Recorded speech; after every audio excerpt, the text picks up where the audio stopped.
नमस्कार दोस्तों, DK job info channel में आपका एक बार फिर से स्वागत है। आज हम अपनी वीडियो में बात करने वाले हैं एक बहुत ही महत्वपूर्ण डिपार्टमेंट के विषय में कि ये क्या होता है, इसमें क्या काम होते हैं और जो काम होते हैं वो कौन से लोग करते हैं और उन पदों पर आप कैसे भर्ती हो सकते हैं और भर्ती होने के लिए आपके पास कौन कौन सी योग्यता होनी चाहिए और ये महत्वपूर्ण क्यों है, इसके विषय में भी हम आपको जानकारी अपने इस वीडियो में देखें। तो जानकारी अगर चाहिए तो आप वीडियो के अंत तक जरूर बने रहें, आपको पूरी जानकारी दी जाएगी ताकि आपका जो इंटरेस्ट है वो इसके प्रति जागे कि हमको ये बनना है तो आपको करना क्या होगा। चलिए वीडियो शुरुआत करते हैं। तो इसका नाम है लोक निर्माण विभाग। लोक निर्माण विभाग बहुत ही महत्वपूर्ण डिपार्टमेंट होता है, किसी भी गवर्नमेंट के लिए बहुत ही इम्पोर्टेंट होता है और ये सेंट्रल गवर्नमेंट और स्टेट गवर्नमेंट दोनों का अपना अपना अलग अलग लोक निर्माण विभाग होता है। इसको हम CPWD बोलते हैं सेंट्रल गवर्नमेंट वाले को, और PWD बोलते हैं राज्यों के राज्य सरकारों की। जो भी राज्य सरकार होती है उसका आगे नाम लग जाता है कि उत्तर प्रदेश लोक निर्माण विभाग। अब इस विभाग में काम क्या होते हैं, कैसे कैसे काम होते हैं।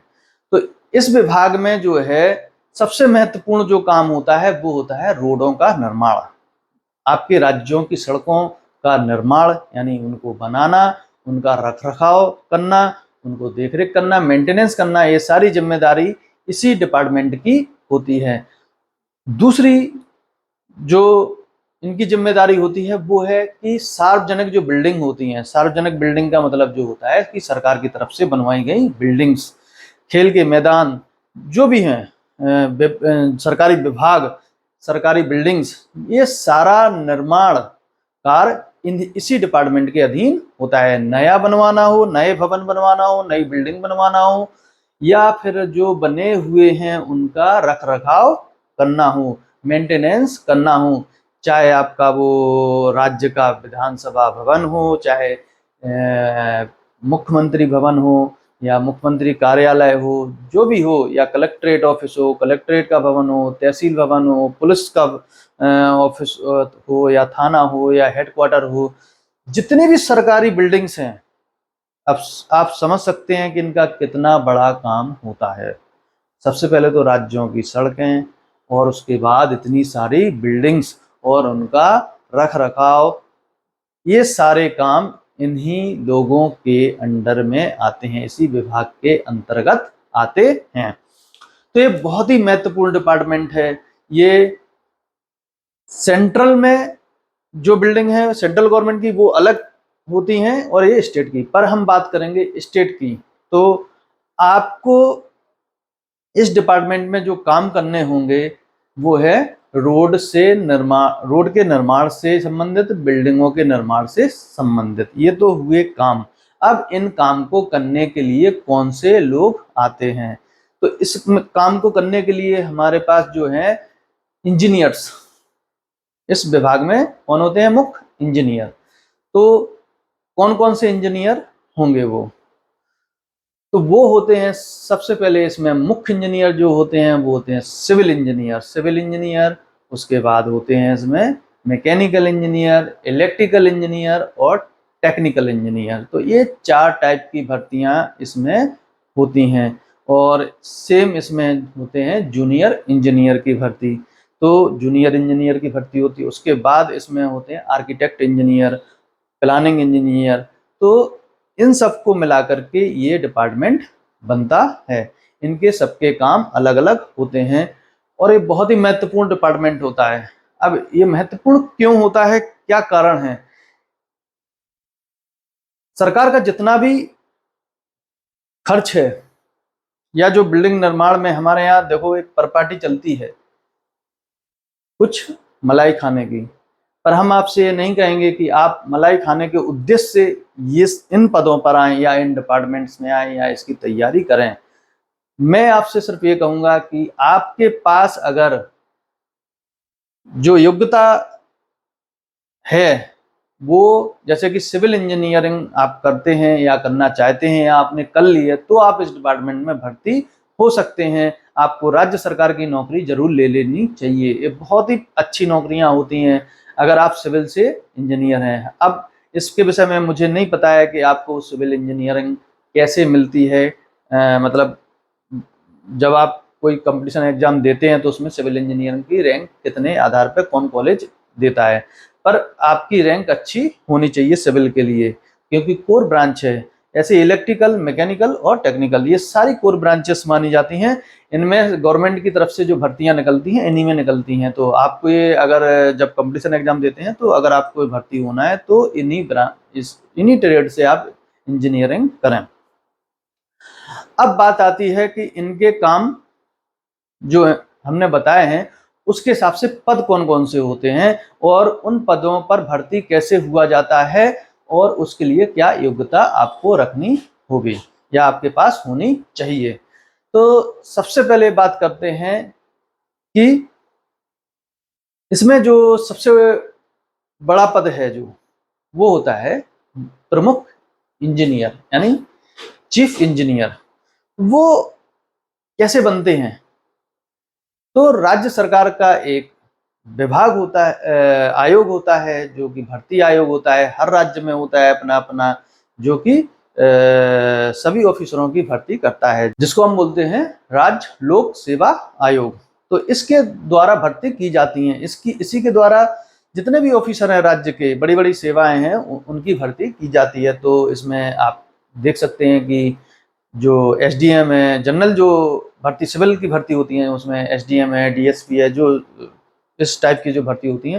पर टेक्निकल में अगर आप चाहते हैं कि इंजीनियर बनना तो वो इसी के द्वारा आप लोक सेवा, राज्य का लोक सेवा आयोग के द्वारा इसमें भर्ती होती हैं। अगर आपके पास उसमें इंजीनियर बनने के लिए आपको कौन कौन सी डिग्री चाहिए होती हैं, तो मैंने बताया सबसे पहले अगर आप इस डिपार्टमेंट में भर्ती होना चाहते हैं तो आप अगर जैसे अभी 12वीं में पढ़ रहे हैं या 10वीं में पढ़ रहे हैं या आपके बच्चे पढ़ रहे हैं, जो भी हमारा वीडियो देख रहे हैं उनके बताना चाहता हूं कि आपके जो बच्चे पढ़ रहे हैं और आप चाहते हैं कि इन डिपार्टमेंट में भर्ती हो, यानी लोक निर्माण विभाग में आपका बच्चा नौकरी करे या आप नौकरी करें, तो आपको जो इंजीनियरिंग की जो ट्रेड है भरपूर प्रयास करें कि आप सिविल ट्रेड से इंजीनियरिंग करें। नहीं मिलती है तो आपको दूसरा इलेक्ट्रिकल ट्रेड से, मैकेनिकल ट्रेड से हो और टेक्निकल। तो इन ट्रेडों से अगर आप इंजीनियरिंग करते हैं तो आप इसमें अप्लाई करने योग्य हो जाते हैं डायरेक्ट ऑफिसर रैंक में, डायरेक्ट एक क्लास ऑफिसर राज्य लोक सेवा आयोग से आपको अप्लाई यानी करना होगा इसमें।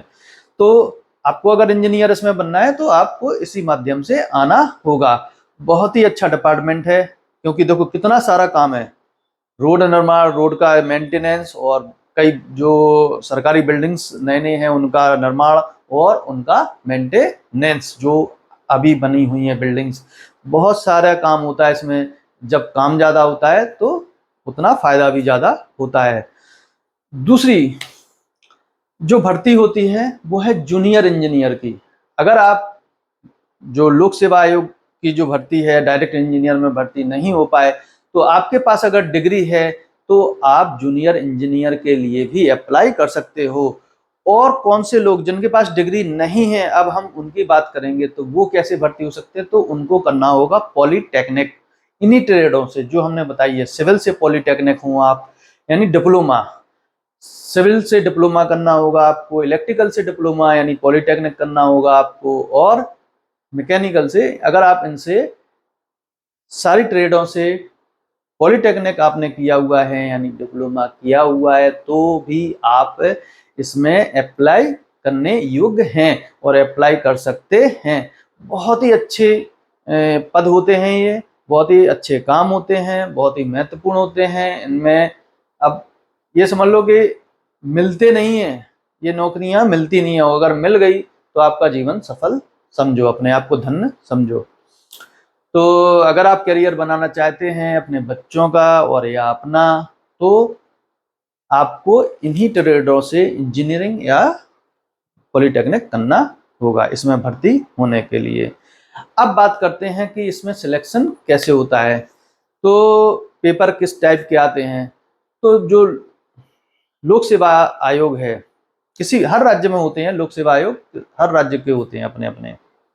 आप किसी भी राज्य से हो, आप ये ट्रेड करके फिर आपको जो भर्ती निकलती हैं उसमें आपको एक जनरल नॉलेज का क्वेश्चन आता है। देखो किसी भी कंपटीशन को आप दें तो जनरल नॉलेज तो थोड़ा आपसे पूछा ही जाएगा, थोड़ा थोड़ा आपको current knowledge, general knowledge, current affairs, ये सारे तो आएंगे आएंगे। साथ साथ में आपके कंपटीशन के क्वेश्चन भी आएंगे, आपसे थोड़ी थोड़ी रीजनिंग भी पूछी जाएगी और आपसे आपके सब्जेक्ट के विषय में भी पूछा जाएगा, यानी इंजीनियरिंग के विषय में भी पूछा जाएगा। आपका जो स्पेशल सब्जेक्ट है उसके विषय का भी पेपर होगा। ज़्यादा कुछ नहीं आता है, बस यही इतने से पेपर आते हैं। 2 एग्जाम होते हैं, प्री और मेंस होता है, आपको वो देना होता है, उसके बाद इंटरव्यू होता है। अगर आपने ये सब क्रॉस कर लिया तो आपको इसमें नौकरी मिल जाती है। पहले जो होता था मतलब थोड़ा टफ होता था, जैसे कि मतलब करप्शन था तो पद मिलना मुश्किल हो जाता, पर अभी जो आज का समय जो है, आज हम आपको बता रहे हैं, तो आप बिल्कुल तैयारी करें। ऑनलाइन का ज़माना है, ऑनलाइन के ज़माने में फ्रॉड होना थोड़ा कम होता है भर्तियों में, तो आपके लिए चांसेस ज़्यादा बन जाते हैं। खासकर उन लोगों के लिए जो मेहनती लोग हैं, मेहनत सही से मेहनत करते हैं, उनके लिए थोड़ा चांस बन जाते हैं अच्छे से। और मेरा एक मानना है, मैं अपनी खुद के एक्सपीरियंस से बताता हूँ कि अगर आप मेहनत करोगे, सच्ची मेहनत करोगे, सही से मेहनत करोगे, तो आपको रोकने वाला कोई नहीं है। क्योंकि पेपर बोलता है, जो आप पेपर में लिखते हो वो भी ऊपर वालों को दिखता है कि काम के लिए तो बंदे चाहिए हैं, काम के लिए अच्छे बंदे, अच्छे लोग चाहिए ही हैं। तो इसको नॉलेज है, ये जो लिखा हुआ है, हमें इस व्यक्ति को इस डिपार्टमेंट में भर्ती करना है। काम किससे कराएंगे भाई? जो गधे होंगे अगर वो काम थोड़ी कर पाएंगे, तो लेते हैं गधे, मानते हैं थोड़ा बहुत चलता होगा, हम कह नहीं रहे, चलता होगा 1-2% वो चलता होगा, पर ज्यादा नहीं है। आजकल सब ऑनलाइन है, हमारे हिसाब से तो सब कुछ खत्म हो गया पहले जैसा। तो आप हताश ना हो और मेहनत करें इसके लिए। तो बहुत ही अच्छा डिपार्टमेंट है। अगर आप इस लोक निर्माण विभाग जो कि राज्यों के हैं इसमें भर्ती होना चाहते हैं, बहुत ही, अब ये नहीं कहूँगा मलाईदार पद हैं, पर आपको उसकी ओर ध्यान नहीं देना है। आपको सिर्फ अपनी मेहनत करना है और अपने लिए कैरियर ढूंढना है। स्पेशल वीडियो उन लोगों के लिए बनाया है जो इंजीनियरिंग कर रहे हैं या अपने लड़कों को करवाना चाहते हैं। तो कहाँ कौन सी इंजीनियरिंग करवाएं, ये सब फैसला जो आपको निर्णय लेना है वो कक्षा 10वीं के बाद से ही ले लेना है। क्योंकि कैरियर का चयन अगर आपने कर लिया तो उसकी तैयारी भी आप उसको 2-3 साल में करवा सकते हैं और उसमें भर्ती करवा सकते हैं। अगर आपको जूनियर इंजीनियर बनना है तो आपके अपने लड़के को 12वीं के बाद डायरेक्ट पॉलीटेक्निक में डाल देना, पॉलीटेक्निक करवा देना इन्हीं ट्रेडर से, और फिर इसकी तैयारी करवाना, कंपटीशन एग्जाम की तैयारी करवाना। सेम इसी टाइप की तैयारी उसमें आती है, तो वो भी आपके जो राज्य का कर्मचारी चयन आयोग है उसके द्वारा भर्ती जूनियर इंजीनियरों की होती है। बहुत ही, ये समझ लो राज्य के जो जूनियर इंजीनियर होते हैं वो लगभग ग्रुप बी, उनको ग्रेड दे दिया जाता है, अधिकारी बना दिया जाता है। तो बहुत पावर होती है इन लोगों की भी। और इस डिपार्टमेंट में जो और भर्तियां होती हैं और जो काम करने वाले लोग होते हैं वो होते हैं क्लर्क, यानी लिपिक। हर राज्य में होते हैं, उनकी भर्ती अलग से निकलती है, राज्य के कर्मचारी चयन आयोग के द्वारा निकलती है। और उसके लिए आपको वही जनरल क्लर्क होते हैं, उनकी भर्तियां होती हैं सारे क्लर्कों की। और उसके बाद जब भर्ती हो जाती है तब ये आयोग का निर्णय होता है कि किस डिपार्टमेंट को कितने क्लर्क देने हैं। तो आपको भी ये अगर क्लर्क के रूप में ये डिपार्टमेंट मिल जाता है तो बहुत अच्छी बात है। आशा करता हूं कि ये जानकारी जो मैंने दी है कि राज्य का लोक निर्माण विभाग क्या होता है, इसमें कौन से लोग काम करते हैं, कैसे कैसे काम होते हैं, और आप इसमें भर्ती होने के लिए आपको क्या क्या करना होगा। तो काम हमने बता दिए हैं कि इसमें सड़कों का जो निर्माण है, भवनों का निर्माण है, भवन के निर्माण में इलेक्ट्रिकल काम भी आता है। और दूसरा एक आर्किटेक्ट इंजीनियर की भी इसमें क्या होता है कि जब कोई निर्माण कार्य होता है तो उसकी एक पूरी प्लानिंग होती है कि कैसा कैसा इसकी डिजाइन होना चाहिए, कैसा बनना चाहिए। तो उनके लिए भी इसमें मौका है। अगर आप वहाँ से भी इंजीनियरिंग यानी आर्किटेक्ट इंजीनियर हैं तो आपके लिए भी इसमें मतलब भर्ती होने का मौका रहता है। तो आप उससे भी इस विभाग में भर्ती हो सकते हैं। तो चलिए, आशा करता हूँ कि आपको ये वीडियो जरूर पसंद आई होगी, और पसंद आई है और अगर काम की वीडियो लगे तो अपने उन लोगों के पास जरूर शेयर करें जिनको इन पदों पर जाना है या जिनको इन पदों पर जाने की इच्छा है, तो उन तक शेयर करें और वीडियो को लाइक जरूर करें। और अगले वीडियो में हम आपको ऐसी ही और अच्छी जानकारियां लेकर आएंगे जहां पर आप करियर बना सकते हैं। करियर के तो बहुत ऑप्शन है, बहुत ऑप्शन है। अगर आप ये समझ लो घर पे फालतू बैठे रहते हैं, फालतू मत बैठे, समय गवाएं नहीं, अपनी तैयारी करें, लक्ष्य बनाएं। तैयारी का मतलब होता है कि आप पहले अपने लक्ष्य को बनाएं कि आपको करना क्या है, कहाँ जाना है, फिर उस दिशा में आप चलें। तो जब फालतू बैठे हैं तो मैं कई लोगों के दिमाग में नहीं आता है कि क्या करें, तो इसलिए हम ये वीडियो बनाते हैं कि आप यहाँ यहाँ जा सकते हैं। तो चलिए मिलते हैं अगले वीडियो में कुछ और नई जानकारियों के साथ। तब तक के लिए नमस्कार।